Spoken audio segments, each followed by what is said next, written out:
Je suis content de vous retrouver. La semaine dernière, malheureusement, j'étais absent. Mais Dieu, dans sa fidélité, m'a donné d'être là cet après-midi. Et je suis content d'être parmi vous. Alléluia. Nous allons nous tenir debout pendant quelques secondes. Je vais lire 2 portions des Écritures. Ce après quoi, je vais libérer la pensée du Seigneur pour tout un chacun. La première portion des Écritures que nous allons lire se trouve dans le livre de Jean, au chapitre 11, du verset 17 au verset 46. Célèbre passage que nous connaissons tous. La seconde portion des Écritures que nous allons lire se trouve dans le livre de Luc, chapitre 24, du verset 1er au verset 12. Alléluia. Jean, chapitre 11, du verset 17 au verset 46. La Bible déclare: Jésus étant arrivé, trouva que Lazare était déjà depuis 4 jours dans le sépulcre. Et comme Béthanie était près de Jérusalem, à 15 stades environ, beaucoup de Juifs étaient venus vers Marthe et Marie pour les consoler de la mort de leur frère. Lorsque Marthe apprit que Jésus arrivait, elle alla au-devant de lui, tandis que Marie se tenait assise à la maison. Marthe dit à Jésus: Seigneur, si tu avais été ici, mon frère ne serait pas mort. Mais maintenant même, je sais que tout ce que tu demanderas à Dieu, Dieu te l'accordera. Jésus lui dit: ton frère ressuscitera. Je sais, lui répondit Marthe, qu'il ressuscitera à la résurrection au dernier jour. Jésus lui dit: je suis la résurrection et la vie.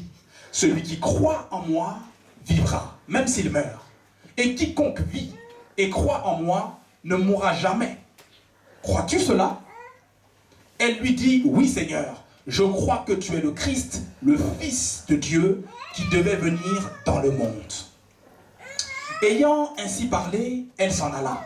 Puis elle appela secrètement Marie, sa sœur, et lui dit: le maître est ici, et il te demande. Dès que Marie eut entendu, elle se leva promptement et alla vers lui.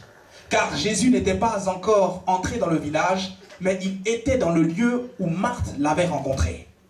Les Juifs qui étaient avec Marie dans la maison et qui la consolaient, l'ayant vue se lever promptement et sortir, la suivirent, disant: elle va au sépulcre pour y pleurer.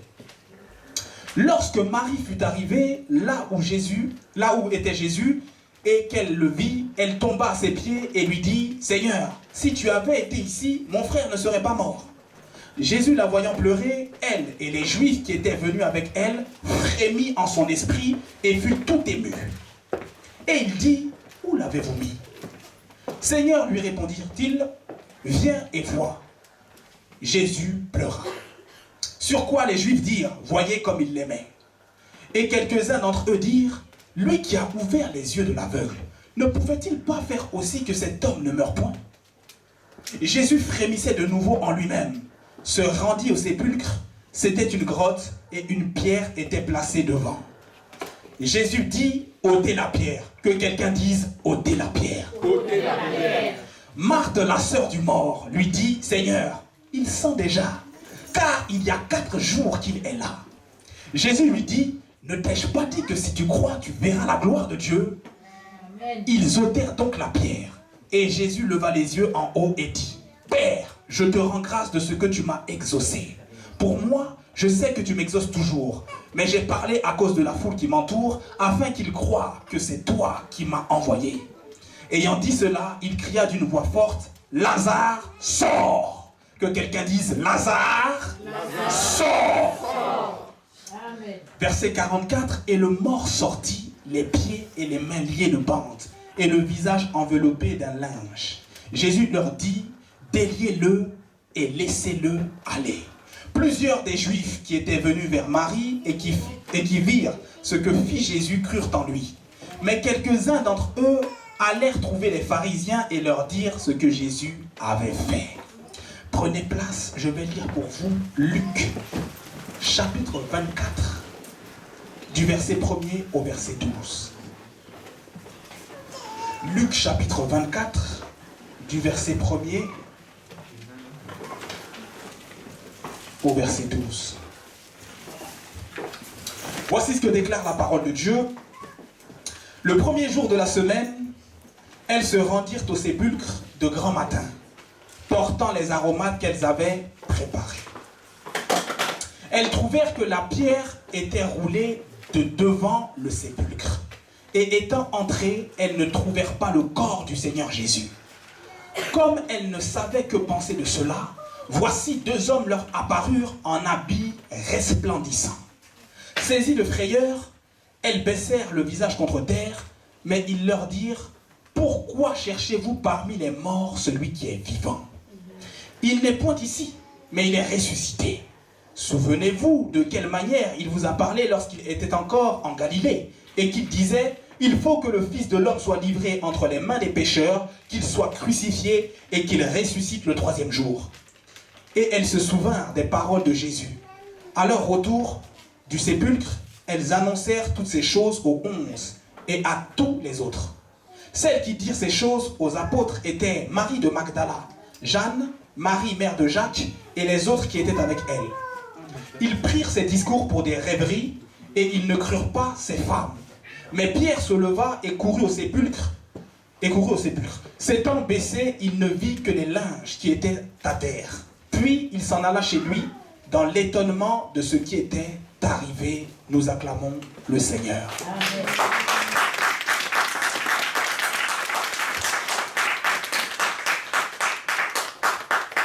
Amen. Gloire à Dieu.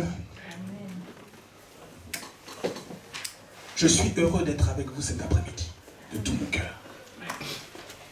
Je salue ceux qui nous suivent en ligne et je rends grâce à Dieu pour vous qui êtes là en présentiel. Dis à ton voisin: tu es précieux aux yeux du Seigneur. Précieux du Seigneur. Très précieux. Amen. Amen. Alléluia. Amen. J'ai donné comme titre à mon partage: la pierre a été roulée. Amen. Je répète, la pierre a été roulée. Nous avons lu deux portions des Écritures. La première dans le livre de Jean, chapitre 11, du verset 17 au verset 46. Et la seconde dans le livre de Luc, chapitre 24, du verset 1er au verset 12. Ces deux versets nous content le récit de deux personnes qui sont mortes physiquement, mais qui sont ressuscitées. Il y a deux choses que nous devons retenir dans ces passages. Première chose, la mort. Tout le monde va passer par là, tôt ou tard. Toute personne qui vit et qui se meut sur cette terre va passer par la mort. Amen. La deuxième chose que nous devons retenir, c'est la résurrection. Yes. Amen.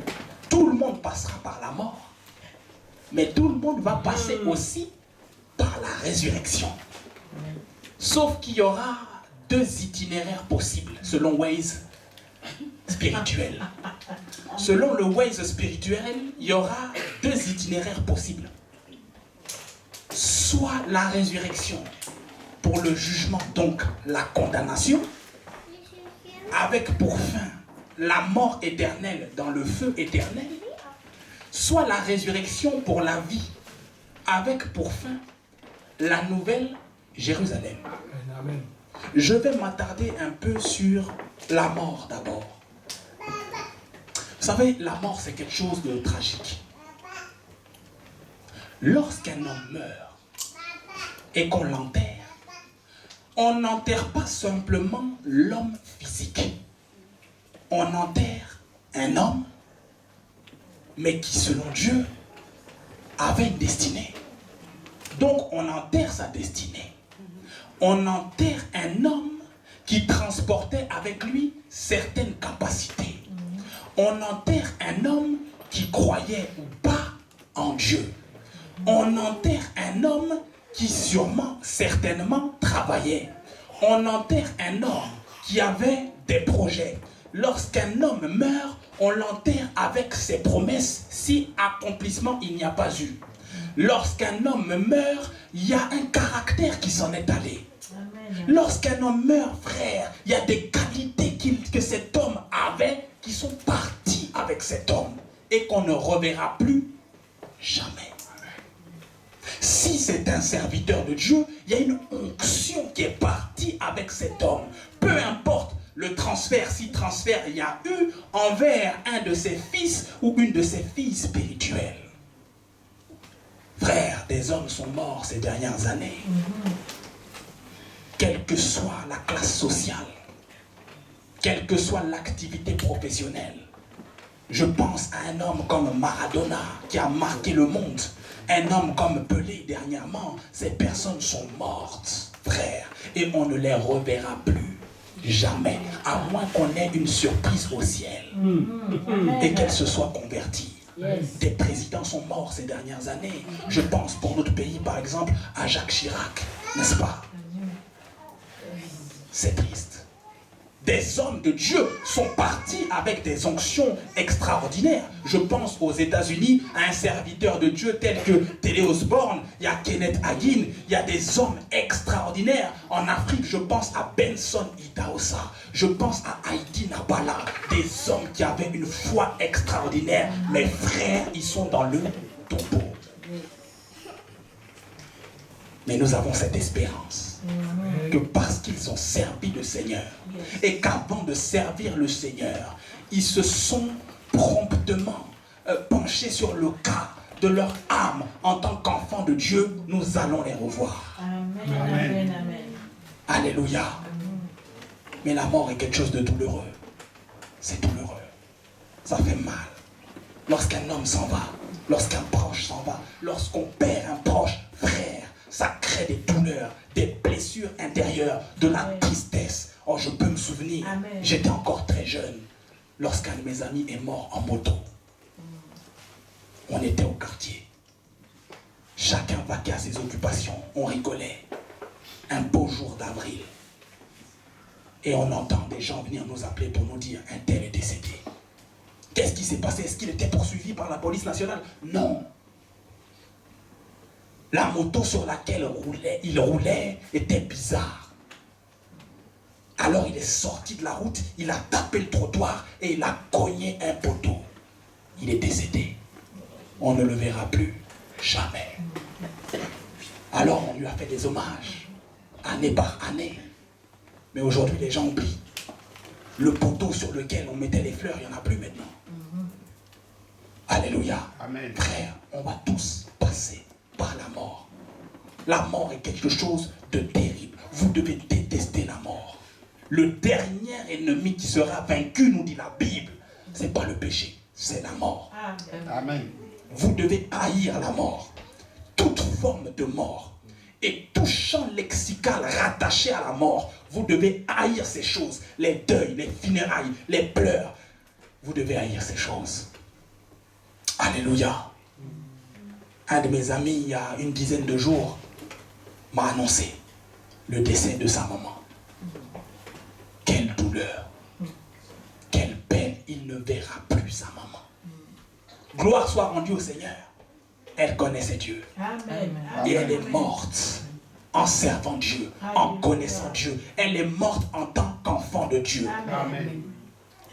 Cet ami est à l'école biblique avec moi. Sa maman était décédée en semaine. Le week-end, il était à l'école biblique assis à côté de moi. Et on a eu un week-end extraordinaire sur le Saint-Esprit. Et nous louons Dieu. Je pouvais voir des larmes couler de ses yeux. Mais finalement, il a cette espérance que dans l'éternité, il retrouvera sa maman. Amen. C'est ce qui nous rassure. Amen. Amen. La mort est quelque chose de tragique, mes amis. Nous devons haïr la mort et faire en sorte que tous ceux qui nous entourent aient un contact avec ce que Jésus appelle la vie et la vie sauvée. Amen. Amen. Vous savez, lorsque quelqu'un vit sans Dieu, le ciel est triste. Le ciel pleure. Mais pour un seul pécheur qui se repent, il y a la fête au ciel. Amen. Il y a de la joie dans le ciel. Les anges sont en train de célébrer les conversions en abondance qu'ils se font. Nous devons haïr la mort. Le ciel est triste. Notre Père pleure lorsqu'il voit des hommes marcher en tant que morts vivants sur cette terre et personne pour annoncer l'évangile. Notre Père pleure lorsqu'il voit des gens vaquer à leurs occupations, courir après l'argent, courir après les choses vaines de ce monde. Il y a une finalité. Il y aura un jour un point à toutes ces choses. La mort va nous séparer de ce monde physique, de ce monde que nous voyons. Et nous allons repartir, retourner dans l'éternité, frère. Alléluia. Nous devons haïr la mort. Voyez-vous, c'est la raison pour laquelle, pour nous qui croyons, il faut faire attention au péché. Amen. Donne-moi l'amen. Amen. C'est la raison pour laquelle nous qui croyons, nous devons faire attention au péché. Amen. Amen. Nous devons refuser le péché. Nous devons haïr le péché. Amen. Frère, je ne t'accable pas. Même si un péché te tourmente, au moins tu dois tout faire pour te débattre, pour te sortir de ce péché, pour te sortir de cette prison, pour te sortir de ces liens. Un jour, la porte va s'ouvrir et ce péché qui te fatiguait ne te tourmentera plus jamais. Amen. Amen. Que Dieu exerce tes mains au combat. Nous devons haïr, détester au plus haut point le péché. Amen. Jésus-Christ est le chemin, la vérité et la vie, n'est-ce pas? Amen. Amen. Mais le péché, c'est le chemin, le mensonge et la mort. Amen. Je répète, le péché, c'est le chemin, le mensonge et la mort. Le salaire du péché, c'est quoi? Je répète, le salaire du péché, c'est quoi? La mort. On doit haïr le péché, frère. Voilà pourquoi on doit faire attention à tout ce que nous regardons, à tout ce que nous faisons. Voilà pourquoi nous devons veiller à notre vie de prière. On ne doit point se lasser de ces choses. Veiller et prier. L'esprit est bien disposé, mais la chair, elle est faible. Elle est faible. N'oublie jamais ce que je t'ai dit il y a 2 semaines. Tu dois crucifier le vieil homme. Le vieil homme doit être crucifié. Tu dois être renouvelé dans l'entendement, dans l'esprit de ton intelligence. Tu dois être renouvelé dans ces choses. Et tu dois revêtir par-dessus tout l'homme nouveau. N'acceptez pas la compromission. N'acceptez pas le péché, frère. Comment tu peux être chrétien et avoir dans ta liste de ceux que tu suis, peut-être des influenceurs qui prônent le diable? Comment tu peux avoir, je donne un exemple, les Beyoncé, les Kardashians dans ta liste et tu les suis? Amen. Jésus a dit,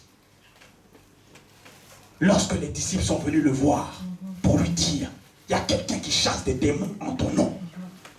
Jésus leur a dit, mais laissez-le. Amen. Il n'y a personne qui ne puisse chasser un démon en mon nom, puisse après parler mal de moi. Personne. Au contraire, il va me glorifier. Alléluia. Donc ce n'est pas parce qu'il ne nous suit pas que vous devez l'empêcher de faire ce pourquoi il a été appelé. Laissez-le. C'est en mon nom qu'il le fait, pas en son nom. Autrement dit, lorsqu'il chasse ce démon, il use de l'autorité qui lui a été donnée. Amen. Alors, Jésus va dire, celui qui n'est pas avec moi est contre moi. Celui qui ne rassemble pas avec moi, qu'est-ce qu'il fait? Il disperse. Lorsque toi tu suis les Kardashians, lorsque tu suis les Beyoncé, lorsque tu suis les Jay-Z, les rockers, les rappeurs, à moins qu'ils fassent du rap chrétien, tu es en train de faire quoi? Est-ce que ces choses-là rassemblent? Est-ce que ces choses prônent le nom de Jésus? Hier, lors de notre partage, j'étais en train d'exprimer ma douleur envers ceux qui m'écoutaient. Les gens sont en train de faire la promotion d'un homme qui va hypnotiser toute une salle. C'est ça. Ramenez des prophètes sur les plateaux télé. Nous aussi, on va prophétiser sur la nation. Amen. Ramenez des serviteurs, des pasteurs. Or, filmez les campagnes d'évangélisation. Pourquoi vous ne nous filmez pas? Amen. Filme des bêtises. Les gens qui vont aller se faire hypnotiser, C'est ça même. lorsqu'ils vont sortir de cette salle, les mêmes problèmes qu'ils ont laissés à la maison, là, ils vont les retrouver. Amen. D'ailleurs, en sortant de la salle, les démons qu'ils ont laissés, ils vont les retrouver et ils vont les accueillir à bras ouverts. on essaye de museler l'évangile, de faire taire le nom de Jésus. Dans une autre émission, c'est les familles nombreuses. Je ne sais plus c'est sur quelle chaîne. Bon, vous connaissez mieux que moi. Je me rappelle d'une famille chrétienne évangélique, nombreuse. On n'a pas filmé le lieu de culte où ils allaient. On ne leur a même pas laissé prononcer le nom de Jésus. Concernant une famille catholique, on a même filmé les cierges qu'ils ont brûlés. On a simplement... C'est terrible quand même. Ils font cette différence. On essaye de faire taire, d'entériner le nom de Jésus-Christ. Mais vous savez, les philosophes des Lumières, Voltaire avait dit, dans quelques années, le nom de Jésus, on n'en parlera plus. On parle encore de Voltaire, mais on parle beaucoup plus de Jésus. Et Jésus agit encore. Amen. Amen. Alléluia. Amen. Vous devez détester le péché. Qu'est-ce que tu regardes sur ta tablette? Qu'est-ce que tu regardes sur ton téléphone? Qu'est-ce que tu regardes sur ton ordinateur? Ces choses-là vont causer une mort. Ça crée des blessures, frère. Le péché crée des dommages terribles, terribles. Et la fin, c'est la mort. Amen. Vous ne devez pas accepter la compromission. Amen. Attention aux personnes que vous côtoyez. Attention. Les mauvaises compagnies corrompent les bonnes mœurs. Dans le texte que nous avons lu en Jean 11, à partir du verset 17, si vous lisez à partir du verset 1er, vous allez voir que Jésus était avec donc Lazare, Marthe et Marie. C'étaient ses amis. Mais ces gens croyaient en Dieu et ils allaient à la synagogue. Vous qui dites que Jésus marchait avec les païens, c'est faux. C'est faux et c'est faux. Il était parmi le peuple à cause de l'œuvre qu'il devait faire. Et il y a eu des résultats. Amen. Lorsque le jeune homme riche est venu voir Jésus et a dit à Jésus, mais que dois-je faire pour hériter la vie éternelle? Jésus lui a donné les indications. La Bible dit qu'il était triste. Va, vends ce que tu as donné aux pauvres. Il était triste. Et il s'en est allé sans pouvoir rejoindre le Seigneur. Je vous pose une question. Est-ce que Jésus a couru après lui? Non. Autrement dit, tu as fait ton choix. Tu as fait ton choix. Amen. Jésus ne marchait pas avec les païens, frères. Ne vous laissez pas séduire par ces choses. Je ne vous demande pas de les mépriser. Aimez-les. Aimez-les. Mais ce que tu écoutes, ce que tu regardes, ce que tu côtoies, ils vont te transmettre quelque chose. Il n'y a pas deux choses. Il y a deux choses qu'ils transmettent. La mort ou la vie. La vie ou la mort. Il n'y a pas de demi-mesure. Alors attention à ces choses que nous faisons dans le corps de Christ. Ce que nous devons préserver par-dessus tout, c'est notre foi. Amen. Ce que nous devons préserver par-dessus tout, notre communion avec le Saint-Esprit. Amen. Frère, prendre des bonnes habitudes, c'est très difficile. Très très difficile. Prendre des bonnes habitudes, garder ces bonnes habitudes, être discipliné, c'est dur. Mais vous allez remarquer que prendre des mauvaises habitudes, garder ces mauvaises habitudes, c'est simple, c'est facile. Dormir jusqu'à pas d'heure, c'est simple, c'est facile. Mais garder un certain standard pour se réveiller 4 heures, 5 heures du matin, durant toute l'année, frère, ça demande une discipline. Amen. Prier avec son époux ou son épouse, selon ce qu'on a convenu ensemble, dans la semaine, au moins une fois par semaine, à telle heure de la semaine, ça demande Amen. une discipline. Amen. Amen. Amen. Amen. Alléluia. Amen. Vous devez refuser le péché qui conduit à la mort. La Bible déclare, Éphésiens 2, verset 1, nous étions morts par nos offenses et nos péchés. Si vous lisez le chapitre 2 de l'épître aux Éphésiens, Paul va dire qu'à cause du grand amour dont Dieu nous a aimés, il nous a ressuscités avec Christ. Amen. Quelle grâce! Alléluia! Amen. Oh, que quelqu'un dise, je suis vivant. Je suis vivant. Ce que Dieu a fait est extraordinaire. Nous étions vivants depuis l'éternité. Et un beau jour, nos parents biologiques se sont rencontrés. Ils ont fusionné, ça a donné ce que nous sommes aujourd'hui. Alors on a quitté l'éternité pour un temps Je ne sais pas combien de temps Dieu t'a appelé à vivre sur cette terre. J'espère le plus longtemps possible pour faire son œuvre. Amen. Alléluia. Amen. Peut-être 100 ans, peut-être 120 ans. Mais un jour, on va retourner dans l'éternité. Amen. Alléluia. Étant venu dans ce monde, là où il y a le chronos, on a été affecté par le péché. On a été souillé par le péché. Ce péché conduit à la mort. Nous sommes nés premièrement dans l'éternité, mais il fallait une nouvelle naissance parce que le péché nous a empoisonnés. Nous avions cette nature adamique. Nous vivions en tant que morts jusqu'à ce que Dieu trouve la solution. Alléluia. Cette solution se trouve dans le nom de Jésus. Amen. Pierre va dire, il n'y a pas d'autre nom par lequel nous devons être sauvés. Ce nom-là, c'est le nom de Jésus. Il n'y en a pas d'autre. Il n'y en a aucun autre, que personne ne te trompe. Fais le yoga comme tu veux. Invoque les esprits mauvais comme tu veux. Ces choses-là ne te sauvent pas. D'ailleurs, quand tu finis le yoga là, et que ça t'a apaisé pour peu de temps, tu retournes encore pour prendre des cours parce que ces choses t'apaisent. Mais c'est éphémère. Lorsque tu marches avec Jésus et que tu traverses la vallée de Baca, la vallée des pleurs, frère, tu traverses là, tu pleures, mais tu as la paix. Amen. Tu as la paix du cœur. Lorsque tu traverses avec Jésus et que tu marches sur la montagne, frère, tu es sur la montagne, il te rassure encore, alors qu'il se révèle à toi, alors qu'il t'envoie sa parole. Peu importe les conditions dans lesquelles tu es, frère, ce Jésus-là t'apporte la paix, le shalom de Dieu. Venez à moi, vous tous qui êtes fatigués et chargés, je vous donnerai du repos. Amen. Alléluia. Amen. C'est pourquoi tu dois connaître la raison de ton existence. Si je viens à te poser la question, pourquoi est-ce que tu existes? Quelle est la raison? Je n'ai pas dit le but, j'ai dit la raison. Parce qu'il y a une raison pour laquelle Dieu nous a créés. Bibliquement parlant, il y a une raison. Les hommes, même les chrétiens, pourront nous dire tout ce qu'on veut. Mais bibliquement parlant, il y a une raison pour laquelle on a été créés. David va dire, mais tu nous as créés de peu inférieurs à toi, c'est vrai. De peu inférieurs à toi. Qu'est-ce que l'homme pour que tu te souviennes de lui? Mais ça ne donne pas la raison. Est-ce que la com peut afficher la raison? Elle se trouve dans le livre d'Ésaïe, chapitre 43, du verset 6 au verset 7. Est-ce que la com peut l'afficher? Je veux que tu notes ça. Lorsqu'on va te poser la question, pourquoi Dieu t'a créé?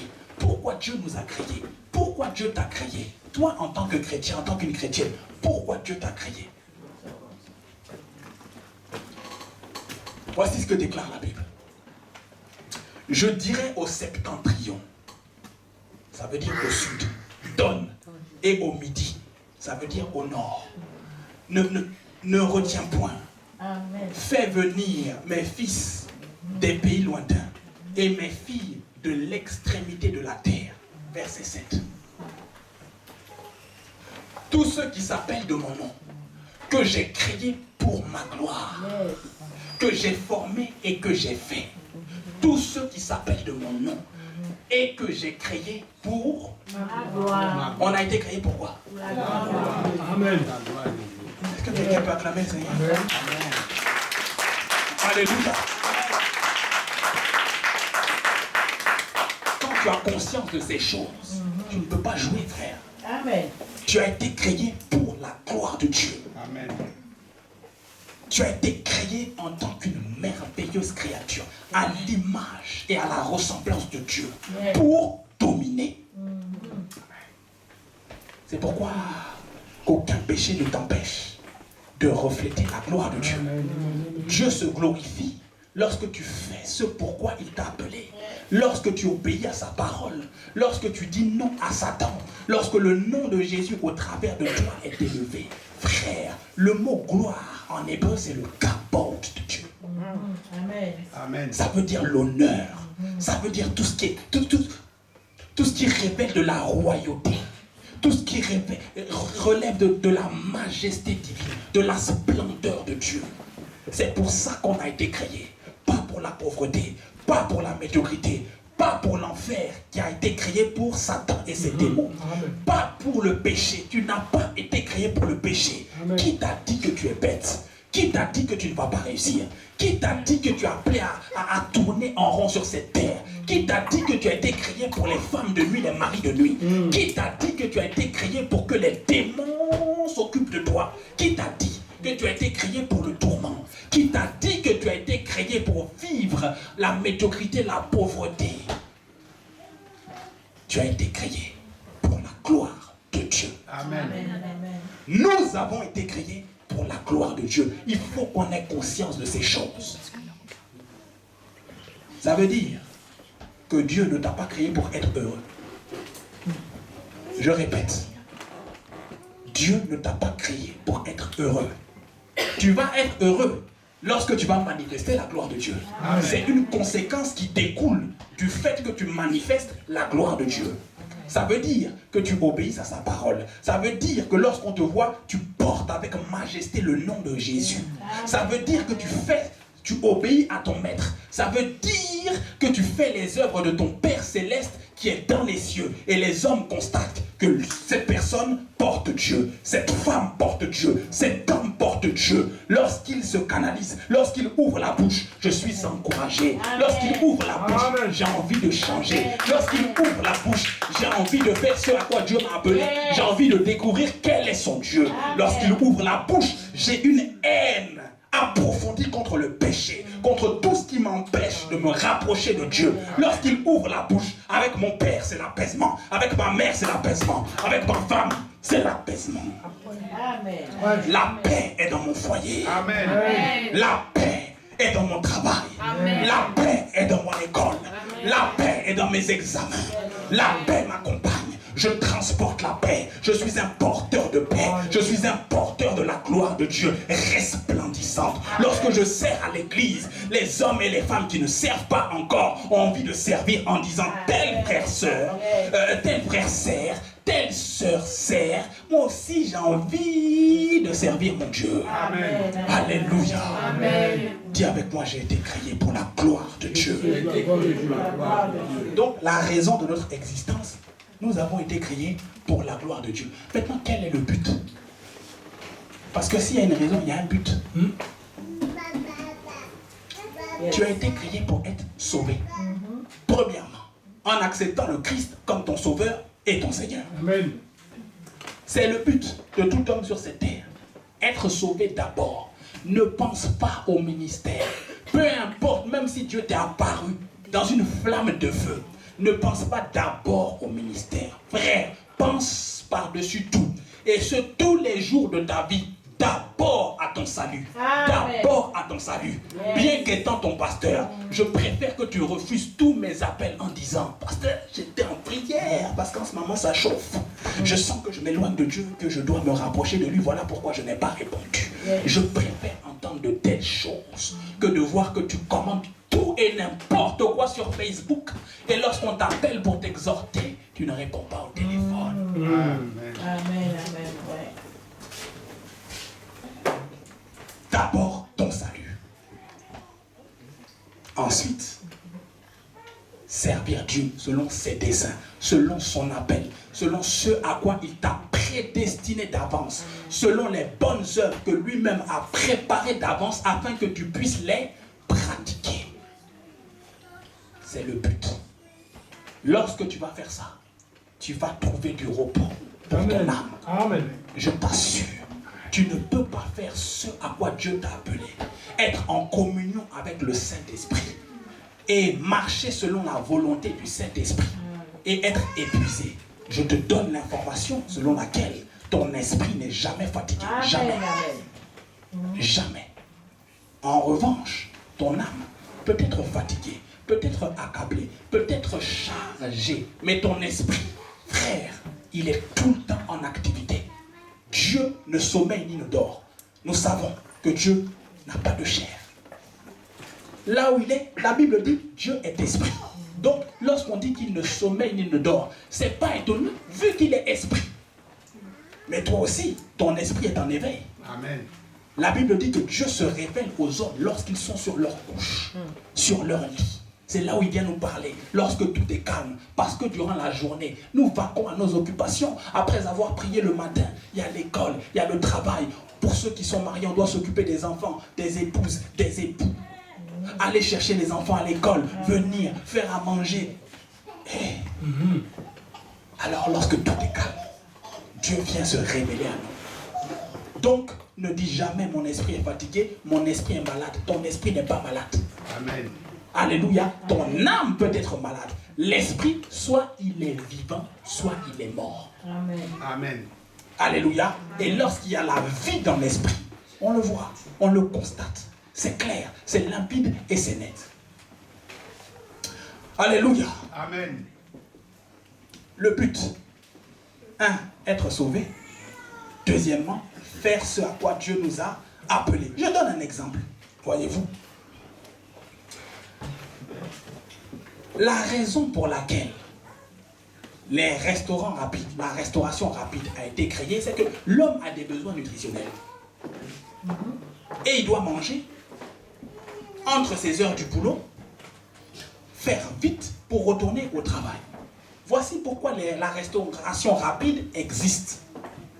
Maintenant, le but de la restauration rapide, c'est de servir de la nourriture rapidement, mais une nourriture saine, entre guillemets. Ça veut dire il faut que les restaurateurs puissent se laver les mains, utiliser les bons produits, utiliser de la bonne viande, utiliser des bons produits qui ne sont pas périmés, n'est-ce pas? La raison, l'homme a faim. Le but des restaurants ou de la restauration rapide, servir de la nourriture rapidement. Il en est de même pour les transports en commun. La raison, l'homme doit se déplacer. De toute l'humanité, l'homme a toujours eu besoin de se déplacer. Donc, les transports en commun ou le transport de personnes de manière générale est la raison pour laquelle ça a été suscité, c'est parce que l'homme doit se déplacer. Maintenant, le but d'une société de transport, quelle qu'elle soit, c'est d'emmener les personnes que nous sommes d'un point A à un point B, en toute sécurité et en respectant le code de la route. La raison et le but. Alléluia. Amen. Donc tu n'as pas été créé pour la mort. Tu vas mourir, mais tu n'as pas été créé pour la mort éternelle. Est-ce que quelqu'un me comprend? Amen. Amen. Très bien. J'aimerais maintenant commenter les deux textes que nous avons lus. Jean chapitre 11 du verset 17 au verset 46. La Bible nous parle d'un homme. Cet homme s'appelle Lazare. Dis avec moi Lazare. Lazare vient de l'hébreu El-Hazar ou encore Éléazar. Et ça veut dire secours de l'Éternel ou encore Dieu a secouru. Très bien. La Bible dit Jésus était en un certain lieu. Et là, Marthe et Marie vont faire appel à leur ami. Parce que leur frère était malade. Et il va mourir.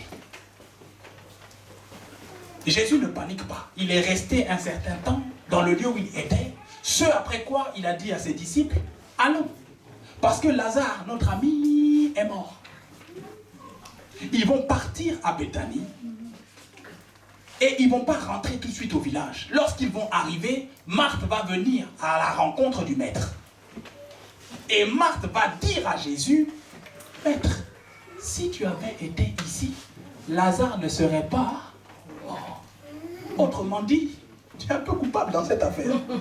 Tu aurais pu quand même venir nous secourir. Maintenant, ça fait 4 jours qu'il est dans le tombeau. 4 jours.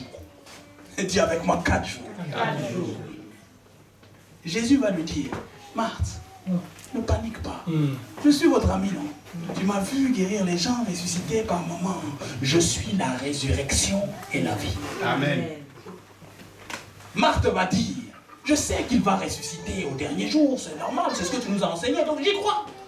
Jésus va lui dire, celui qui meurt, celui qui croit en moi aura la vie, même s'il meurt. Même s'il meurt, il aura la vie.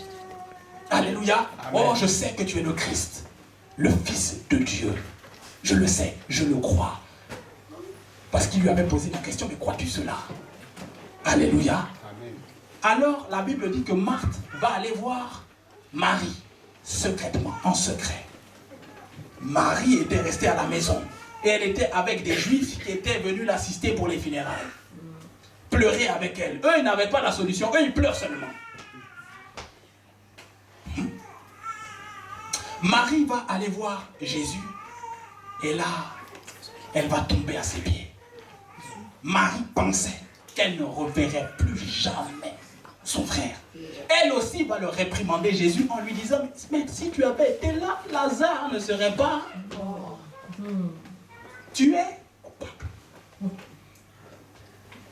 Il y avait des Juifs qui accompagnaient Marie et eux aussi pleuraient. Au lieu de la consoler, au lieu de la calmer,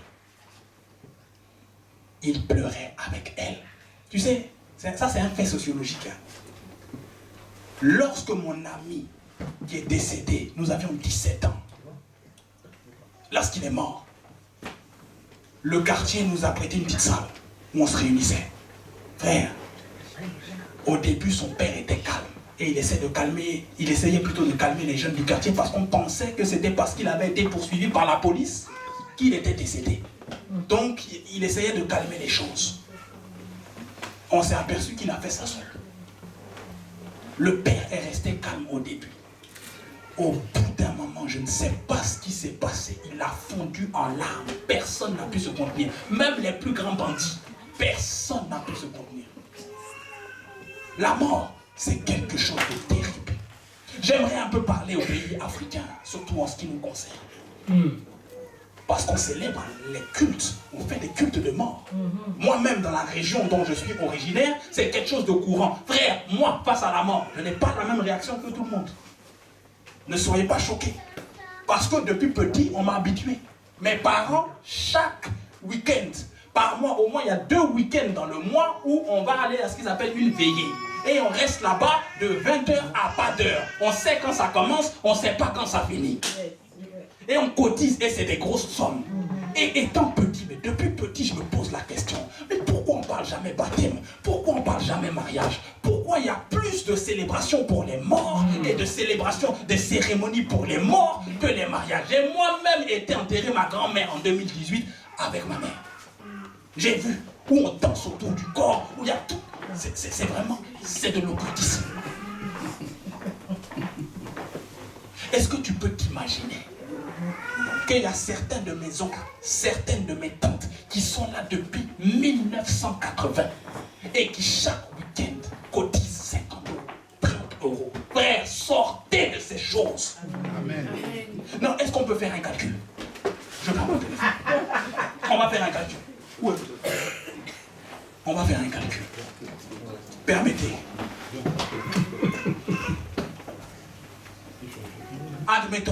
Admettons, on calcule ensemble, qu'il y ait une veillée par mois.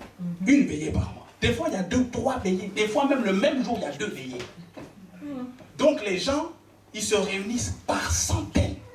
Et si la personne est connue, c'est par milliers. J'ai vu, j'ai assisté, j'ai été au village. C'est par milliers.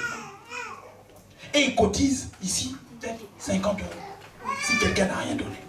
J'ai des oncles qui sont là depuis 1980. Frère, ça va faire 43 ans. C'est ça, non? Bon.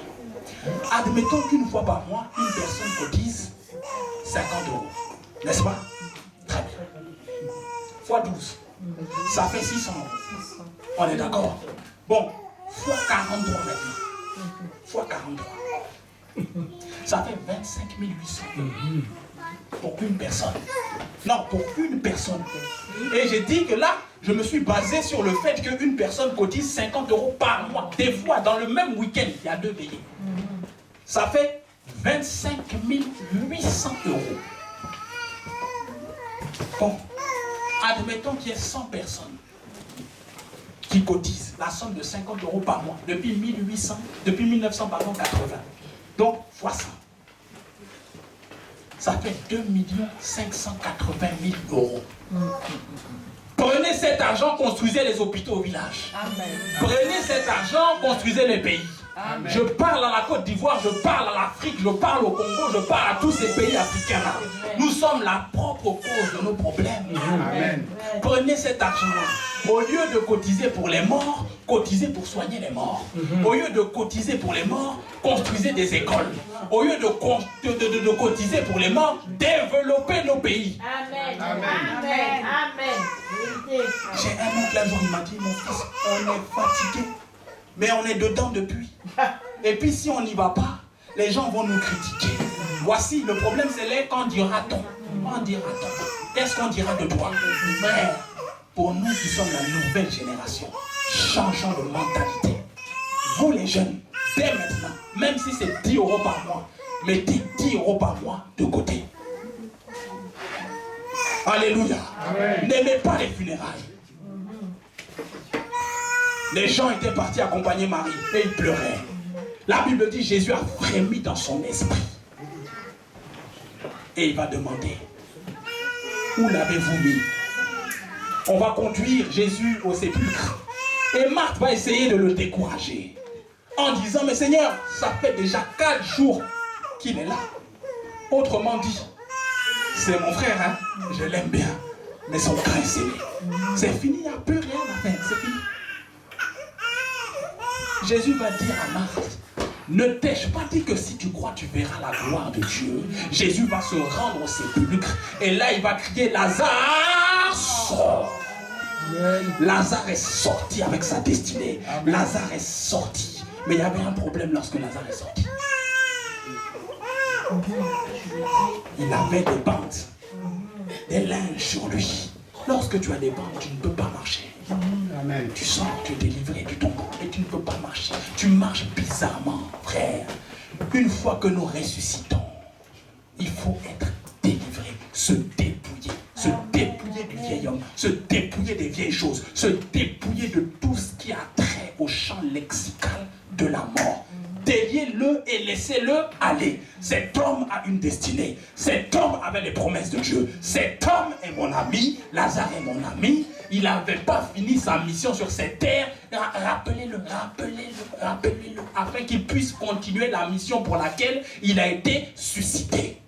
Beaucoup de gens meurent avec les promesses de Dieu. Beaucoup de gens meurent avec une onction qui a été prévue pour eux. Beaucoup de gens meurent avec des projets. Frère, sors cet après-midi. Je te sors de ta vie de prière médiocre. Je te sors d'une vie de méditation où c'est le néant. Je te sors du péché. La pierre a été roulée dans le nom de Jésus-Christ de Nazareth. Ôtez la pierre, Jésus a dit ôtez la pierre. Pour que tu sortes, il faut ôter la pierre. Tout ce qui t'empêche de parler Dieu, tout ce qui t'empêche d'avoir cette relation avec Dieu, tout ce qui t'empêche de manifester la vie. Alléluia. Lazare est ressuscité. La Bible ne nous dit pas ce qu'il est devenu, mais certainement, il a poursuivi les plans de Dieu à son égard. Amen.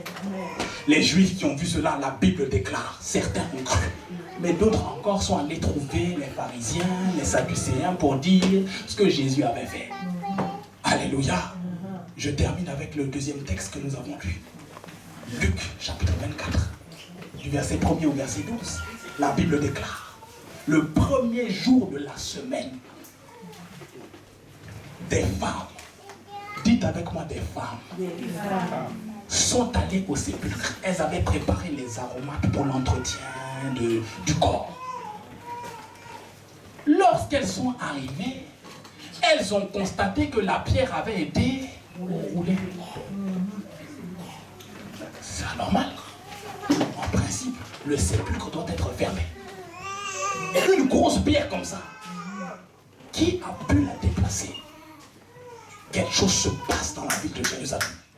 Il y a quelque chose qui se passe, il y a quelque chose d'anormal, il y a quelque chose de surnaturel qui vient de se produire. La Bible déclare que 2 hommes qui étaient revêtus d'habits resplendissants vont se révéler à elles. Et là, ils vont leur dire, pourquoi cherchez-vous parmi les morts celui qui est vivant?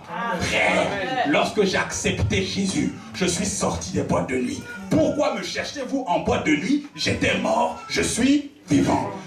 Lorsque j'ai accepté Jésus, j'étais avec les copines. Pourquoi me cherchez-vous encore chez les copines? Je suis vivant. Amen. Pourquoi cherchez-vous parmi les morts celui qui est vivant? J'étais dans le péché lorsque je n'avais pas Jésus. Mais maintenant j'ai Jésus. Pourquoi me cherchez-vous parmi les morts?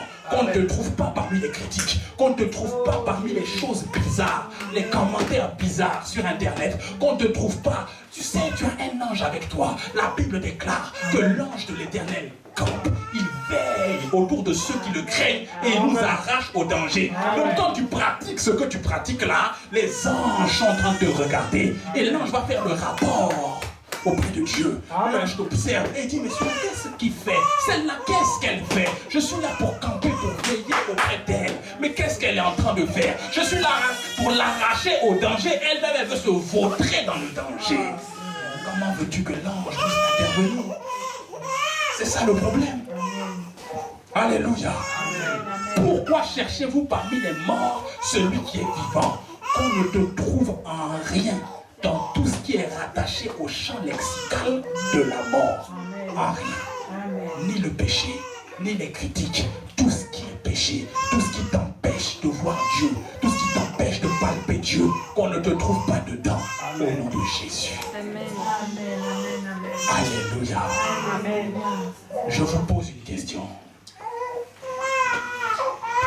Quelles sont celles qui sont allées annoncer aux apôtres, aux 11, alors que Judas n'était plus là, la résurrection de Jésus?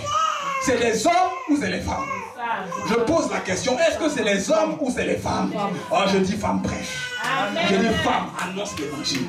Je dis femme, alors que les hommes sont dans leur maison, dans leur canapé, parle de la part de Dieu. Annonce la résurrection du Christ. Ah, moi j'ai des exemples dans la Bible où les femmes prêchent sérieusement. J'ai des exemples dans la Bible où les femmes prêchent sérieusement. La femme qui a prophétisé, Anne en Luc 2, qu'est-ce qu'elle faisait? La Bible dit qu'elle servait le Seigneur dans son ministère. Elle était une prophétesse. Elle annonçait à tous ceux qui venaient à Jérusalem le Christ, Jésus, celui qui devait arriver. Moi j'ai plein d'autres exemples. Il dit femme, prêche. Amen. Annonce Jésus. Amen. Pendant que les hommes sont en train de ronfler, il dit parle de Jésus. Et si toi tu ne le fais pas, qui va le faire? Ils étaient démissionnaires. Alors un s'est distingué. La Bible dit Pierre s'est levé et il est allé au sépulcre pour voir est-ce que ces femmes-là, ce qu'elles disaient, c'était vrai. Parce que leurs paroles étaient méprisées. Amen. La Bible dit, ils ont cru que leur discours, c'était des rêveries. Quel mépris. Amen. Fais ce à quoi Dieu t'a appelé. Amen. Amen. Si Amen. Dieu est pour toi, qui sera contre toi? Alléluia. Amen. Alors la pierre a été roulée. Pas étonnant que Jésus soit ressuscité. Amen. Parce que là où il avait semé, dans la résurrection de plusieurs, dans la résurrection de Lazare, dans la résurrection du fils de la veuve de Naïn, dans la résurrection de la fille de Jairus, frère, aussi longtemps que Jésus avait un corps de chair, lui aussi il était soumis aux lois établies par Dieu sur cette terre. Autrement dit, la loi de la semence et de la moisson. Là où Jésus a semé, il a récolté. Amen. Alors lui aussi, le concernant, la pierre a été roulée. Amen. Amen. Tiens-toi debout, nous allons prier.